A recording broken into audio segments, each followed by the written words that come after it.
acho que assim, essa situação tem que ser tratada com maturidade. É óbvio que não se trata de, como dizem os babacas aí, glamorização de derrota, porcaria nenhuma. Ninguém está glamorizando derrota nenhuma. Perder é ruim, ninguém entra para perder.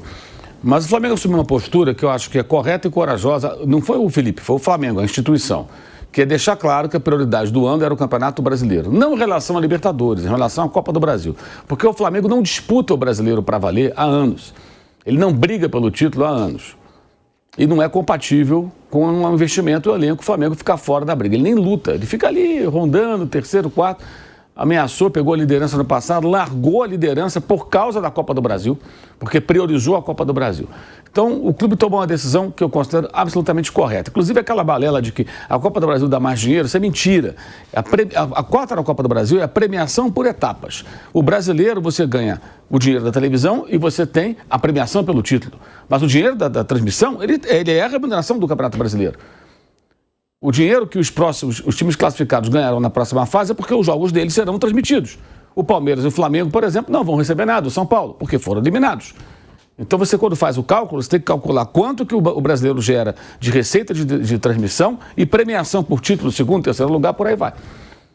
E aí eles fazem a separação, né? Como se fosse só o dinheiro da premiação. Mas o dinheiro do direito de transmissão do brasileiro é de receita do Campeonato Brasileiro. Ele rende mais. Ele é mais importante e ele é um campeonato mais confiável em termos de você ter a chance de chegar se você tem um elenco bom. E o Flamengo há anos tem um elenco bom. Então a decisão que foi tomada pelo presidente, quando foi eleito o BAP, ela é correta. Correta. Não vou agora aqui mudar o discurso. Eu acho correta. Não significa abandonar a Copa do Brasil, mas tratá-la como uma competição secundária. E foi o que o Felipe fez. Ele seguiu a determinação superior, aquilo que o chefe falou. E isso tem que ser decidido pelo clube mesmo, não é o técnico, não. O clube é que tem que resolver. Qual a prioridade? É essa aqui. O cara é o funcionário, é o técnico. A prioridade é essa, vou trabalhar nessa direção. Ele mudou 6 jogadores de quinta, quando perdeu para o Atlético, e foi um jogo para empate. Acho que ali o empate estava de bom tamanho, o Flamengo não jogou bem, o Atlético também não jogou bem, o jogo não foi bom. O Flamengo perdeu na soberba. Não foi só do Léo Pereira, ali foi todo mundo envolvido. Ele erra o passe, mas o Léo Ortiz e o Rossi estão envolvidos, na minha opinião. Os 3 ali. Então, acabou caindo em cima do Léo Pereira, mas acho que os 2 são sócios dele no erro. E vinham ameaçando cometer esse erro há muito tempo. Aí o Felipe tem culpa também, que ele deveria ter acabado com isso. Como eu falo, tem que ter o botão de emergência. Quando a pressão do adversário sobe e você não tem opção de passe, você tem que ter uma bola longa, você tem que ter uma outra saída para você não correr o risco. Ontem já não correram esse risco. Já evitaram essa situação quando ela se apresentou minimamente. Enfim, então ele mudou 6 jogadores de quinta, quando perdeu para o Atlético lá no Rio de Janeiro, para domingo contra o Ceará. E ontem mudou mais meio time, 5 jogadores. Né? E claramente ele não colocou o que seria força máxima no jogo de ontem. Mas o time jogou muito bem no primeiro tempo, poderia ter feito mais gols. O gol que o Pedro perdeu foi absurdo, por sinal. No segundo, o Atlético melhora, o jogo é mais igual, mais equilibrado, com momentos dos 2 times. É o segundo tempo mais equilibrado, o Atlético até finaliza mais, mas muito também, muitas finalizações assim, na empolgação, tentando o gol, porque estava perdendo para tentar evitar os pênaltis. O Atlético teve chance, claro, com o Hulk, teve uma bola na trave do chute de média distância fora da área, né, do Scarpa. O Flamengo teve chances também, inclusive a melhor delas com o Alacian, ele não conseguiu cabecear para o gol. Então foi um segundo tempo até um jogo bem legal, o jogo foi bom, o jogo foi bem interessante. Cada um ganhou um jogo e nos pênaltis deu Atlético. O Flamengo teve ali a chance, eu achei que a escolha dos batedores também não gostei, mas aí, gente, é só uma opinião. Porque eu não sei se o Léo Pereira, o Léo Ortiz, o Ayrton Lucas, ou sei lá quem, se iriam perder ou não. Quem perdeu o pênalti quando o Flamengo disputou contra o Corinthians e ganhou a Copa do Brasil? Felipe Luiz, o técnico. Quem perdeu o pênalti quando o Flamengo foi derrotado pelo Del Valle? Foi na Recopa, né? Foi a Recopa Sul-Americana. Foi a Arrascaeta. Então quem me garante que esses caras converteriam? É só o palpite. Também acho que o Alaciano não deveria bater, ele é jovem, ele é sanguíneo e tal. Tentou dar um chutão, acabou isolando a bola, bateu mal. E também não entendi o Samuel Lino batendo, acho que outros jogadores... O Ayrton Lucas chuta forte, o Ortiz tem uma boa batida na bola, acho que seriam mais indicados, mas é só um palpite, eu posso estar errado. Talvez o Rossi fosse melhor batendo do que esses caras. Mas aí é só palpite, a gente pode especular o máximo, mas nenhum de nós vai poder afirmar que o outro ia acertar, que aquele ia errar e tal. Então é só uma opinião aí.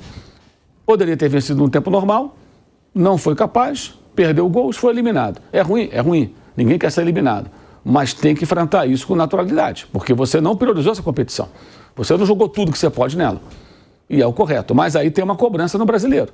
Precisa jogar bem, como jogou bem no primeiro tempo especialmente, venceu o Mirassol no sábado e venceu o Internacional na quarta-feira pela Libertadores. Esses são os grandes objetivos, para você solidificar uma liderança, quem sabe até aproveitar um eventual momento ruim do Palmeiras que possa resultar em tropeço. O Palmeiras está numa crise e é um adversário talvez o mais perigoso, acho que mais do que o Cruzeiro, pelo histórico que é o Palmeiras, não é o Cruzeiro. O Cruzeiro está nesse momento agora. O Palmeiras não, ele é consistente, todo ano está lá brigando pelo título brasileiro.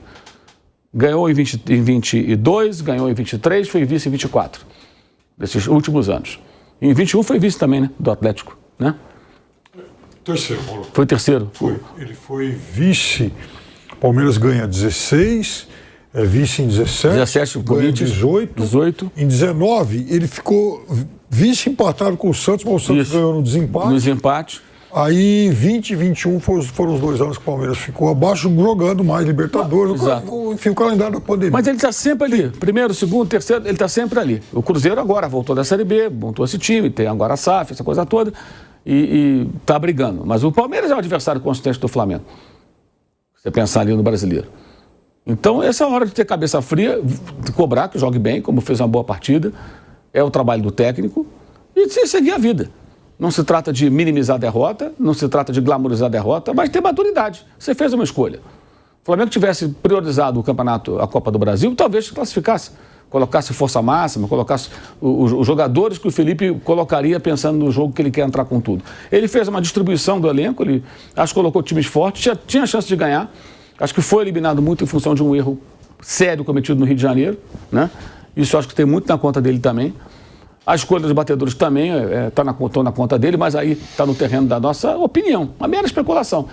O cara pode ir para a rede social, falar o que ele quiser, não sei o quê, mas não tem certeza de nada. Certeza que a gente tem é o seguinte: houve falha grave no gol do Coelho no Rio de Janeiro, o Pedro perdeu um gol feito, o Alan perdeu uma chance grande também de cabeça, como o Hulk perdeu uma bola na pequena área, ele tentou meio de lado, deu de letra, o Rossi defendeu, o Atlético teve chance também. Então foi um confronto em que o Atlético se mobilizou para ele, muito mais do que o Flamengo, se classificou, ponto final e segue a vida. E assim que tem que ser tratado. Parar com esse negócio de ficar tratando como... Eu falei do Palmeiras, falei do Flamengo. O Palmeiras turbinou a competição e entrou numa paranoia, uma loucura, acabou sendo eliminado. O Flamengo, pelo menos, não entrou nisso. Tratando aqui dos dois.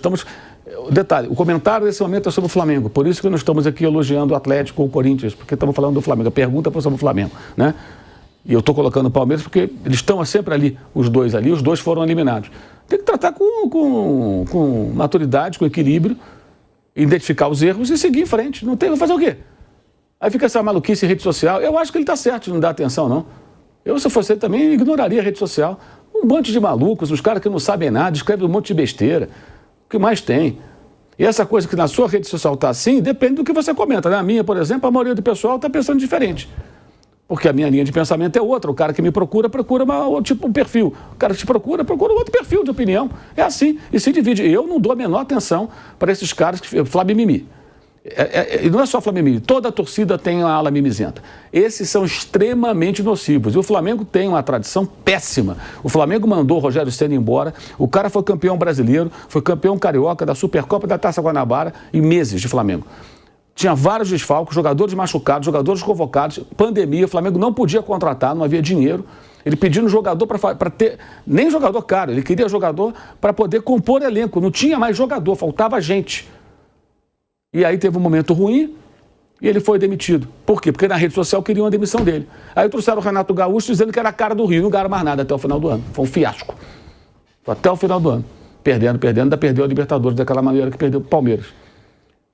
Por quê? Por conta da rede social. Porque os caras olhavam para a rede social. Não tem que olhar para a rede social. Nem tem que ouvir a torcida do Maracanã. De novo, vou citar o Palmeiras. Como não pode a Leila Pereira, presidente do Palmeiras, ouvir a torcida do estádio ontem e demitiu o Abel Ferreira porque eles mandaram o cara tomar caju. Não tem que demitir o Abel Ferreira por isso. A torcida é passional. Poucos torcedores conseguem manter o equilíbrio na derrota. E você não pode tomar decisões passionais. Você administra uma empresa assim? Tem uma queda de vendas, uma instabilidade, um problema, manda embora todo mundo, diretoria não presta, os funcionários são uma porcaria. Não é assim que funciona. Você tenta ajustar o caminho. Não é isso? Então como é que no futebol você quer profissionalismo, você quer adotar essa loucura para sempre? Isso não existe, pô. No caso específico do Flamengo, muito se falava, o Marcos Braz não é profissional, tem que ter um profissional. Tem lá, agora o Zé Boto. E a função dele, aí eu concordo com você, é blindar o Felipe. Ele tem que se apresentar mais e blindar o técnico. Sem espaço com o técnico Felipe Luiz, o atacante Michael está próximo de deixar o Flamengo. Aos 29 anos, o jogador demonstra vontade de sair e o clube não faz esforço para segurá-lo, principalmente após a chegada de Samuel Lino. Além de Lino, Cebolinha e Bruno Henrique seguem como opções para o setor ofensivo. Michael não joga desde 24 de junho, quando atuou no empate em 1-1 com o Los Angeles FC, na Copa do Mundo de Clubes. Desde então, perdeu espaço e sequer tem sido relacionado. A última vez no banco foi em 12 de julho, contra o São Paulo. Recentemente, o Flamengo recebeu uma oferta formal do Al-Ula, da Arábia Saudita, mas o atleta não aceitou as condições do negócio. Recuperado de uma lesão no tornozelo, Michael estava à disposição para enfrentar o Atlético Mineiro na última quarta-feira, mas acabou cortado por decisão técnica. O cenário indica que sua saída pode ser questão de tempo.